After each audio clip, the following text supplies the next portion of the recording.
మాట్లాడుతున్నాడు. ఏంటి, ఎంతసేపు మాట్లాడుతున్నావు దేవునితో? దేవునితో మాట్లాడుతున్నప్పుడు నీ అనుభూతి, నిన్ను సృష్టించి నిన్ను కాపాడుతూ నిన్ను పోషిస్తూ నీ పాపాలు క్షమించి నీకు పరలోక రాజ్యం ఇచ్చే దేవునితో నువ్వు ఎంత మాట్లాడుతున్నావు? ఒకసారి ఆలోచించా. నువ్వు దేవునితో ఎంత ఎక్కువగా మాట్లాడితే అంత పటిష్టంగా ఉంటుంది, అంతగా నువ్వు రూపాంతరం చెందావు. దేవుడు అనేక విషయాలు నీకు తెలియపరుస్తూ ఉంటాడు. ఒక భక్తుడు ప్రార్థన చేస్తున్నాడు. అతని ప్రార్థన విధానం ఒకసారి చూద్దామా? ప్రకటన గ్రంథం 1వ అధ్యాయం 9-10 వచనాలు చదవండి. ప్రకటన గ్రంథం 1వ అధ్యాయం 9-10 వచనాలు చదవండి.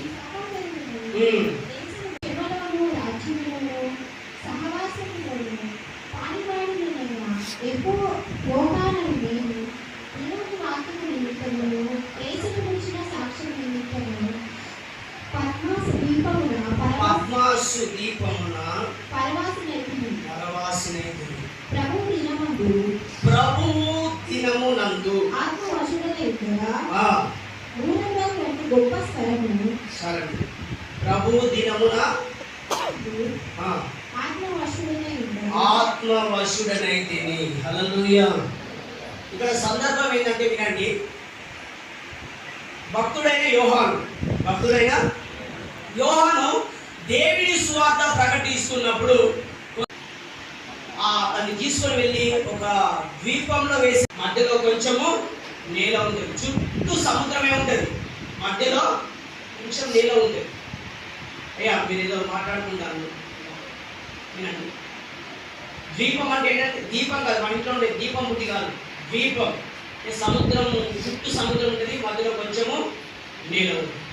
అక్కడ అతను పడేసిందని శరీరం అంతా నూనెలో మొత్తం కాలిపోయింది, శరీరం అంతా పొక్కులు వచ్చేసినాయి, ఈగలు ముసురుతాయి, దోమలు ముసురుతాయి.